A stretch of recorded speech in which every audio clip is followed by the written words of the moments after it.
for Frankfurt. There was like 50,000 spaces, but then there was, I think, only about 30,000 or something. But usually it's like halls, 8,000, 10,000 people. It's sold out very quickly, usually. Yeah, people are very happy to see him. And they come out, if you look at their faces when they come out of the talk. So he has this ability, just by being present, to make people happy. And what happens when you go out of the talk happy? What happens? For a short while you are happy.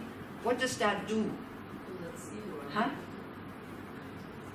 You make other people happy by seeing you happy. You have a good possibility to also make other people happy because you have a wish, and also there is no chance that you would harm somebody. So just by being present, he's able to do that. Isn't that fantastic? Yeah? So then we say, wow, I want to go that way. Yeah? And then this self-cherishing kind of decreases a bit. And then, because we do have an I, we do have an ego, which is just a nominal kind of a name we give to this body and this mind. There is an I, or there's a conventional I who says, I'm walking, I'm standing, and this and that. But there's no, we will maybe do a meditation on it. But there's no strong feeling of I, me, here. Yeah, I'm sitting. I know that I'm sitting. Yeah. But then when things get tight, or when something happens that we have decided that we don't like, then this I kind of comes into existence, and very strong and feelable, seemingly findable. We can experience it as some kind of something solid, something real, something existing. Yeah, so we do have an I. You are somebody, don't worry. Even though there's a very good book, by the way, by Ayakima. I think it's the first Buddhist book I really read, and I think I understood what it said. And it's called Being Nobody, Going Nowhere. So when what would you think? Like generating bodhicitta also, you train to be a nobody. So you see, we think, well, bodhisattva is like, wow, somebody really special. No, you train to be a nobody. So then our Western mind goes, well, how is that going to make me happy? But you see, the more you think you are special, the more you will have problems in your life, because the more special you are, the bigger your needs. We meet very special Dharma practitioners sometimes in the centers, and they're very special. At least they think they're very special, because maybe they're famous, maybe they're very rich and all this. So it's usually they're not easy to deal with because they're very spoiled. So then what we decided to do, because we knew that they would complain anyway, we always gave them not such a good room. So then we could give them a better one. And then they were happy. Because it was our intention to make people happy. It's none of the centers or the group's attention to make people unhappy so that they suffer.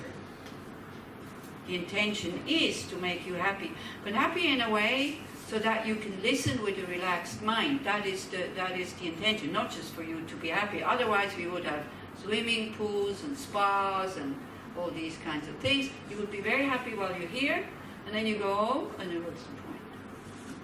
There's no point. Yeah? But the point is not to make you unhappy. The point is kind of showing you what actually is making us unhappy. So as a bodhisattva, you're actually trained to become a nobody. Like this person in the hospital, this young person was dying, who said, why should I be sad that I'm dying? I'm nobody. And he was a happy nobody. So that's a thought that you have to work with first, because for us, when somebody says, oh, I'm such a nobody, they feel very, very special. Yeah? You become a totally non-nutniki person if you train on this path. Whatever you're being given, fine. Whatever you're not being given is also fine. Yeah. But that's a training. Don't go now that you should be able to do that. We're not able to do that because for many, many lifetimes we have trained the opposite. I should get what I need and what I want. This is my right. Yeah. How many of you work with customers? easy? Good practice. Huh? Good practice. It's a very good practice. How many of you have just easy customers?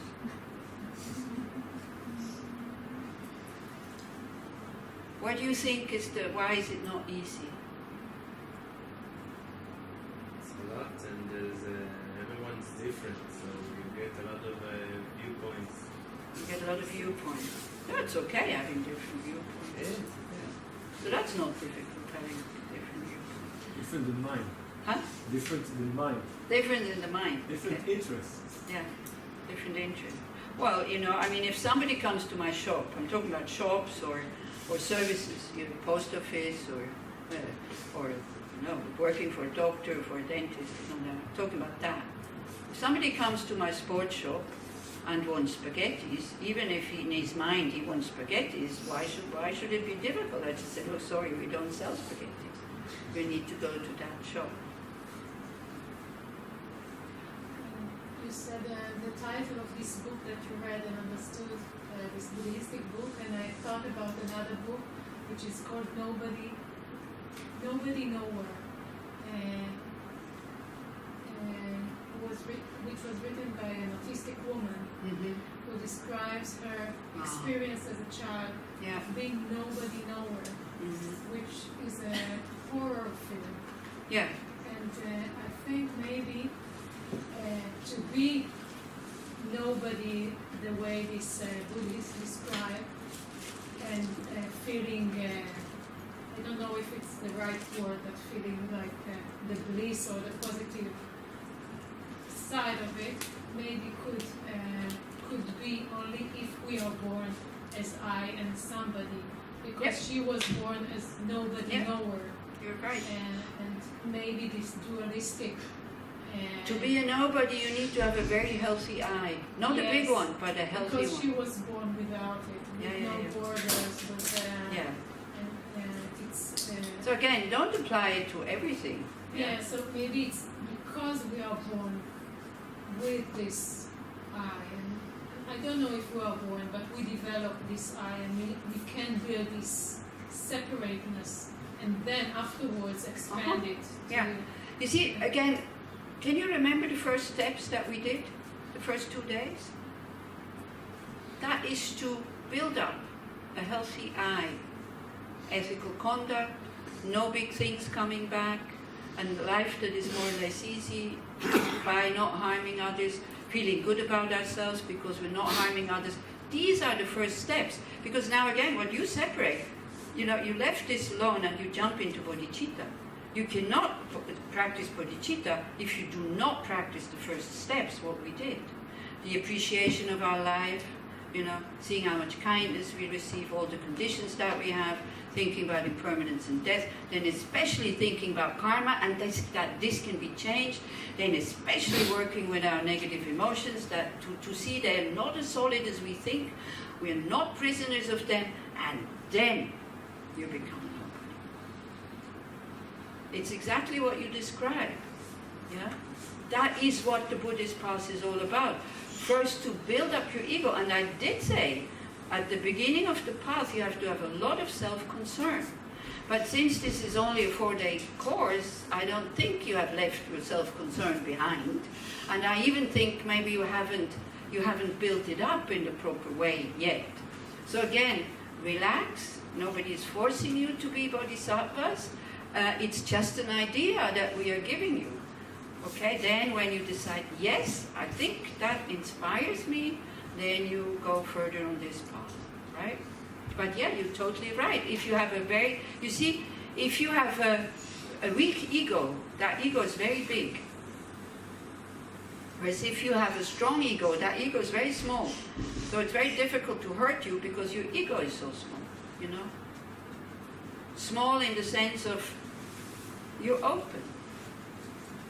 Small in the sense of if somebody says you're an idiot, you can check, is that true? Yeah, he's right, I am an idiot, I made a mistake. Or, well, he's not right, it's not what I did, I couldn't prevent it, or something like that. You see, we're not taking everything and taking it for true what others tell us. And that's what we usually do. We take everything in and we don't even know that the other person comes from another point of view. Yeah? But coming back to the customers, sometimes it's really difficult. The more demands they have and the more special and important they feel, the more difficult they become, isn't it? The more difficult it is to please them. And then again, our own self-centered mind, if somebody is, very, very kind and Anna was working for an airline, so if somebody is very kind and then just goes in the seat and this and they just, they say thank you and have no special demands and don't ring like every 5 minutes or whatever, then also it's very easy to be kind to them. Whereas someone is demanding and all this. It's very funny. I think last year when I flew to Israel, I wasn't kind to the stewardess actually, because they put me in business class because it was overbooked. So I said to the flight attendant, I said, look, I don't feel comfortable here. Can you please kind of put somebody else here? I would like to go to the back because I feel very uncomfortable. She said, no time. Sit down. I kind of shut up. So I said, okay. But then afterwards we had a very nice conversation. And so also this time when I came, one of the flight attendants said, I didn't recognize him, he said, oh, I had you on a plane before. So this is very nice when these people who see thousands of people, of course it's also my clothes, okay? Could have been somebody else also. I'm very aware of that because we look very similar. But he was happy to see me, and it's a nice feeling when somebody's happy to see you. And then again, we get in contact with our own positive sides, and then it becomes a very pleasant flight because, you chat with each other and this and that. Whereas if you like this, then you make it difficult for the people to serve you because they are not giving that to you voluntarily. They give it to you because it's their duty. That's what you think. Yeah. Like when we go to a shop, we actually go to buy something, but we also expect kindness and politeness. Maybe not so much in Israel, I don't know. Do you also expect that? Yes. Yeah, definitely in Switzerland. You see these people who have to work in the supermarkets in this coldness the whole day with this kind of artificial light, and on top of it, they should be in a good mood in the evening to be patient with you because you kind of forgot to weigh your things or something like that. So this is it. Anything else about the discussion groups that you would like to share? No? Okay, so we continue with how to develop bodhicitta. So, one can start this in different ways, and this is why I brought this book. So this book, the first chapter is about the benefits of bodhicitta. It's the first chapter. But then if you don't really know what bodhicitta is and how one develops it, it's like you read about it and I think it doesn't make that much sense. Only when you know the steps and when you heard about bodhicitta quite a bit, then when you read the benefits of bodhicitta, then maybe that inspires you. Otherwise, when you still kind of, I don't know, then it feels like somebody wants to sell something to you that you don't want to buy. So this is why also sometimes you have to be a bit careful. Okay, so it's on page, in your booklet, there's page 10, that we were with the method of exchanging self for others. We looked at equanimity, that we're trying to bring to loosen that up, these very, very solid groups that we're making spontaneously. Yeah? Can we agree that we make these groups?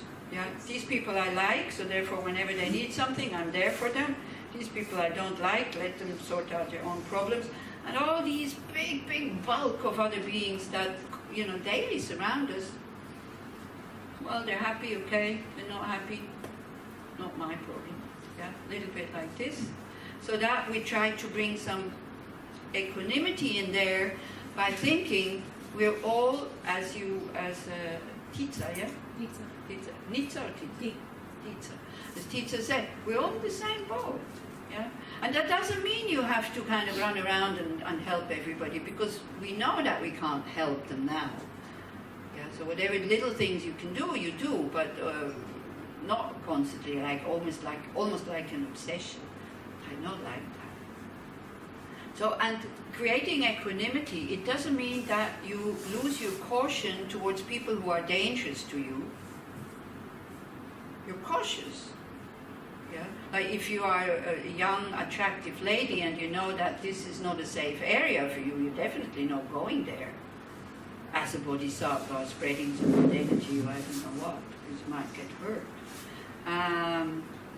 You're not giving up your caution, and also you're not giving up your friendliness. What we're trying to do is to have not attachment for these beings, but an open heart. Kind of, when they're happy, we're happy. When they are not happy, at least we kind of understand that they're going through something difficult or whatever. Then we can do something, we do. If not, not. Yeah. You see, when we hear that, oh, then a bodhisattva is a benefit to all sentient beings. Yes, but not at the same time. Not at the same moment. Meaning, as a bodhisattva, you wouldn't kind of distinguish, does he deserve it? Not sure. You know, whatever you can do, you do, very spontaneously. Like a good flight attendant. You know, you have a nice customer, you have not a nice customer, you have to serve everybody. You have no choice. Yeah? But a bodhisattva does it voluntarily. Okay, so to bring some equanimity into there, then to see the disadvantage of self-cherishing, did you see that? Did you feel it? Yeah? That it spoils a lot of, you know, like Shachar said, joy and fun. Self-cherishing spoils a lot of joy and fun in our lives. Because it creates that split. I am more important than you. And then the other one also is, oh, what do you think? I'm just as important than you, even more important. So, you see, what we're trying to do first, we're trying to create some kind of equanimity. My happiness is just as important as the happiness of others. We have a very, very strong instinct that my happiness is more important than somebody else's happiness, unless this somebody else is your child, or your grandchild, or the one you're in love with, or, you know, somebody that we feel close to. Very strong instinct. If you go on a bus, the 480 bus. How many of you go on that bus? Okay, so you know what I'm talking about. Yeah, in like, you know, in the morning, and so I try to go like 10 o'clock and then I feel very generous because I say I give my seat to those people who have to go at 10. It's fake, because why do I go at 10 o'clock? Because I don't like to fight to get onto the bus. Okay, but then you kind of, you choose where you want to sit. All you want to do is you want to go from Tel Aviv to Jerusalem. But then you go on the bus and you look, unless there's only one left. And let's say the 10 o'clock bus, like not the 7 or 8 o'clock in the morning bus. So there's free seats. So you choose. Then you sit down and you feel, oh, this is not very comfortable. What's the first thing you do? You move. You totally forget, hey, this bus is usually full, so somebody else has to sit here. Why not me? And it's such an instinct, and it's such so, well, of course, of course I do that. Yeah? So this is what we are, this is where we're starting. That without telling anybody, I'm taking this broken seat, we keep sitting there. This is how we start with our bodhisattva kind of actions. Or to let other people go first. Now, if the 480, then you'll still be in Tel Aviv at 10 o'clock, and you start queuing up at 8 o'clock. But funny enough, it's like if you, also people feel that energy. It can happen quite a few times that people say, oh, you go. Because I usually wait until everybody is on, when there's not more than the bus. And I made an appointment with somebody, so then I need to go on the bus, or I take the train. So that's what I mean, this kind of instinct, yeah, that's the self-cherishing. My happiness is more important than other people's happiness or comfort. And you challenge that view, you challenge that impulse, and you say, why? Give me a good reason. You challenge your ego. Give me a good reason why your happiness is more important than, for example, Shakar's happiness. Why? And then the I goes, gacha. But it's not logic, gacha. You need something behind the gacha. Otherwise, you know, because what? Yeah? But maybe it's not that it's more important, it's not more important, but I'm in charge of it. Like if I'm a parent, and my child is not more important than other people's child is. I'm in charge. It's my duty to take care of this child. So I'm talking about seats on the bus here. I'm not talking about children. No, but it's my duty to take care of this happiness, and happiness is important. Okay, so if you go, I need a comfortable seat because otherwise I can't take care of my children, then okay, then that's at least you have a reason. There is something behind the kacha. But usually there's nothing behind. Yeah? That's what I mean. And maybe another mother or father is sitting there who also has children. Yeah.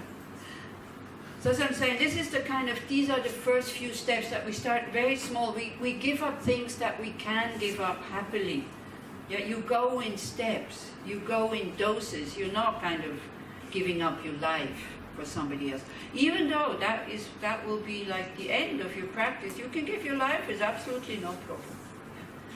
Again, wisely. You see, it's the attitude, but then the wisdom behind maybe doesn't do it. Like for example, if a child falls into the fire and the mother is there, what does the mother do? She jumps after the child, even if she has 8 other children at home. So that's not very wise, but it's this strength, this courage that one develops. And then the wisdom comes in and says, not the self-centered wisdom, but the wisdom says, what are my other 8 children going to do at home? And it will be very difficult for the mother not to jump into the fire.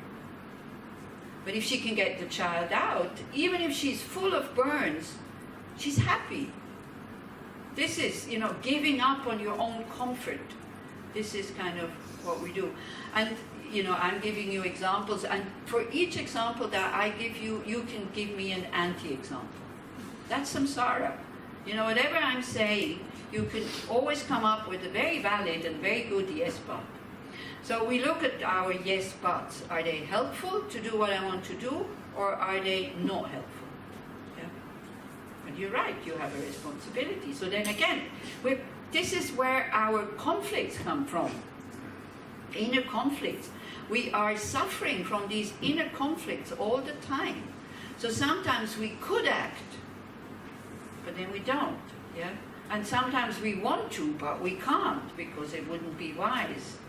Yeah? So that's samsara, this constant conflict inside. Yes. About what Didi says, which I find very valid, I think that we have these two different approaches, valid approach.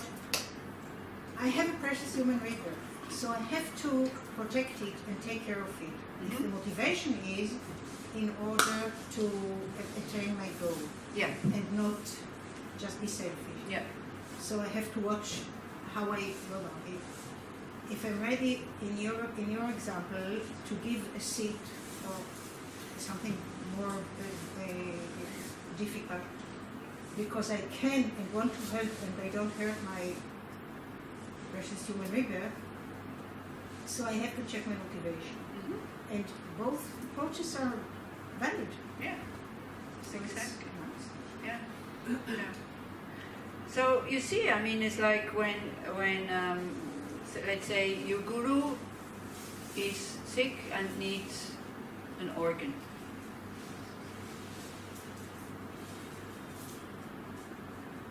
Would you give it? Even if you have children? Yeah, see, this is the thing, these constant dilemmas. So we're trying to figure out, to fix samsara here again. Ask the guru. Huh? Ask the guru, yeah, right. You see, also what I can't remember, I think it was Geshe Sonam Rinchen who said, a bodhisattva is not going to jump after a mosquito who fell into the river and the bodhisattva can't swim just to save the mosquito. Yeah, again, like this is, use your wisdom also here and not just, it's not, and even though they say selflessly giving, but this compassion is always paired with wisdom. Yeah, that is very important. So compassion without wisdom is not so dangerous, but very often it's not useful. But wisdom without compassion, that is dangerous. So this is why we want to develop both wings, okay? But the disadvantage of cherishing self, like we start to give up on things that is not so difficult and not so easy, and then all of a sudden we see, oh, actually it might work, and I feel better about myself. Also, people find it easier to live with me, and like this. My ex-boyfriend, after me having practiced for maybe 8 years or something, so I went to visit him and his wife and the kids. And so he said, wow, it's incredible how you changed. I think now I could live with you. So I took it as a compliment. Because I don't want him back. I have absolutely no... I'm happy that he's happy with his wife and with the children. I'm very happy. I get a lot of happiness out of that relationship with his wife and the family. And I became, like, even the kids call me Auntie Rita. So it's like, you know, it's nice to have, you know. He was always a bit nervous because both of us, his wife and me, because we're very good friends, we kind of know him really well. So it's like, he always felt a bit disadvantaged. And I still go to see them. We still have a very, very good relationship. Okay, the disadvantage of cherishing self, especially for, you know, creating negative karma, the self-cherishing is always involved, kind of not caring about the happiness of the other. Then the kindness of others, do you see some benefit in there when we think about how much kindness we receive? What would be the danger there, again, if you have a big ego? By ego I mean negative, by big, very self-concerned. You have a lot of self-concern, and then you see how much kindness we receive. What could go wrong there? What could be the danger by meditating on that again and again and again and again? Maybe a thinking. We talked about expectations, that we expect people to be kind, and sometimes they're not kind to us. Okay, yeah. What else? So you think that you got all this kindness because you're special and you're amazing and Okay. Yeah. What else? You don't deserve it. Where did that come from? Yes. I mean, that's the usual, would be the response. All of a sudden you start to feel, wow, I don't deserve that. So that's the danger. So don't go overboard there. And also think about what you do to others and the kindness that you give to others. And especially if you develop bodhicitta, then there's nothing to worry about. It's a good way of repaying that kindness, because that's the next step. You see? Like a very human, again, impulse or habit that we have, if we recognize somebody's kindness, we have almost an urge wanting to repay it, because otherwise we don't feel well. And that's quite a good thing. But again, it doesn't have to be obsessive. Yeah? And it's not so, you give me, I give you, and then that's it. It should really come out of whatever, I receive kindness, I want to give something back. They're not, I feel special, therefore I don't need to give anything, or it could be a reaction, I'm not sure. I never heard it before, so it's the first time I hear this. But yeah, maybe. But usually it could be like the danger of it is that you feel not worthy to receive all that kindness. Yeah? So then you start to look, how can I repay that kindness? So if you're not going on the bodhisattva path, at least be kind to others, be friendly. Maybe friendly is a better word than kind. Yeah? Like the Dalai Lama says, in whatever situation, whenever it is possible, react in a friendly way. And then he said, it's always possible to be friendly. Friendly means you want the other one to be happy. You see, as a bodhisattva, when they say bodhisattvas don't have enemies, it doesn't mean that you don't have anybody who harms you. It means that from this side, no angry feelings are coming. Yeah? In worldly terms, an enemy is somebody that harms me. In spiritual terms, an enemy is somebody that I want to harm, that I'm not concerned about their happiness. In worldly terms, a friend is somebody that is kind to me and does good things to me. In spiritual terms, a friend is somebody that I have friendly feelings towards. So you can be friends of everybody, even if they're so dangerous and you have to get out of their way. You can still have friendly feelings for them. This is why they said somebody who has developed this mind of bodhicitta has no enemies.